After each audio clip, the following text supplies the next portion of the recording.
Hey MCE crew, Palantir has lost a client. We're going to talk about what happened, and we're also going to discuss the direction of the company after losing what is essentially a pretty big client. I'm going to give you my opinions on the subject. In the meantime, go ahead and hit like. It takes a fraction of a second. And please subscribe if you haven't already. Trust me, this is the place you want to be because as money evolves, we're talking about it. We're talking about politics and policy as it relates to money and how it's going to shape your financial future so you can achieve financial independence. Okay, guys, let's jump right into it. The UK Health Department to end data contract with Palantir. The UK government is ending a data deal with Palantir Technologies following criticism from privacy groups about the lack of transparency on how the contracts were awarded to the US data giant. All right, so right there, that's telling us that this has more to do with the UK government and how they operated with regard to awarding the contract than it does with Palantir. It's not like Palantir didn't live up to its contractual environments, underperform. This has to do with the way in which the contract was awarded by the government of the UK. The Department of Health and Social Care put out a tender in August to shift its adult social care dashboard away from third-party providers to its own system built by BAE Systems. They are a large defense contractor over there in Europe, and this is according to public documents. Now, let me go back real quick. A tender is like a request for proposal, okay? But we're two peoples separated by common language. They have the word tender for that. This is Britain we're talking about. And a tender, they got to jazz it up a little bit. And my buddy Simon Lister and Paul Ainsley across the pond, they know I'm joking.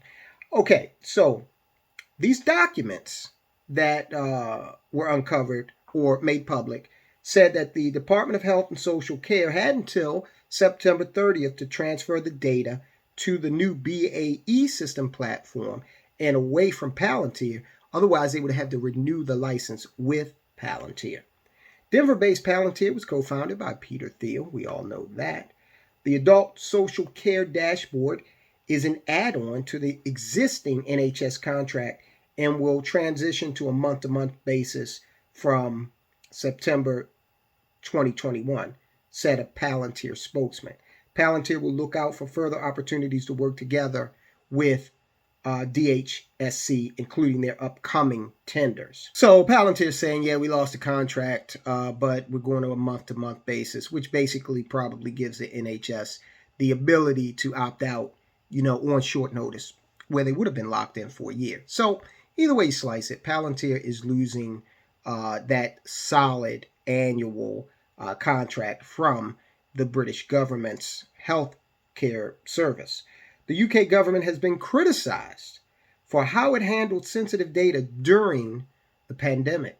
The NHS allowed Palantir access to sensitive personal data of patients, employees, and members of the public.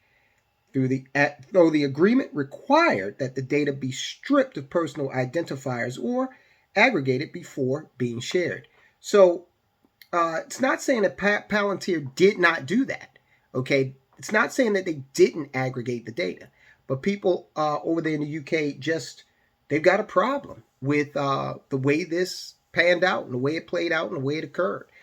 After lobbying from privacy campaigners, the UK government said it would consult with the public before extending contracts between NHS and Palantir. The DHSC, try to follow these acronyms. NHS is a National Health Service. So they're like the CDC, I guess you would say, or maybe the more akin to the Department of Health and Human Services here in America. The DHSC, a division of their NHS, will no longer have any contracts with Palantir after the transition, according to the data available on public websites. So this is consistent with what Palantir said in the above paragraph. They're saying they don't have any more contracts with them. And Palantir said, well, they're just on a month-to-month. Government documents show Mosaic Services won the tender.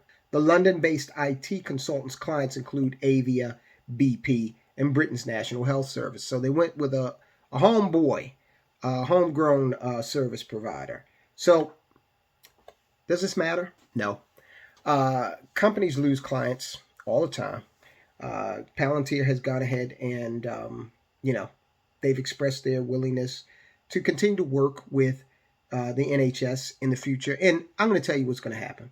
Their lobbyists are going to get in there and they're all going to work this out. Palantir is going to demonstrate that it did not violate any types of uh, privacy concerns. But at the same time, the other issue you have going on is that Mosaic is in the mix. And Mosaic, again, is a homeboy over there in Britain. So you can best believe that some of the politicians are probably going to be treated favorably by Mosaic after this decision. So, you know, we got a little bit of that going on too. This privacy concern is just an excuse to get Palantir out of the way and move Mosaic in.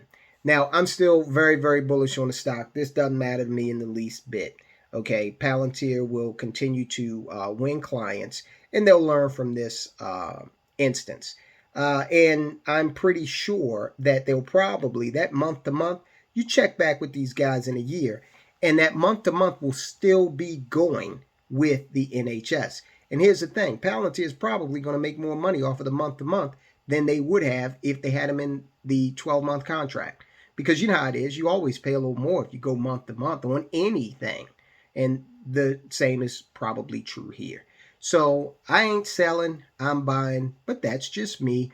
I'm not saying that you should do anything one way or the other because you've got to do your due diligence. All right, guys. So it's our Palantir update for the week. Doom Shallot's out there somewhere.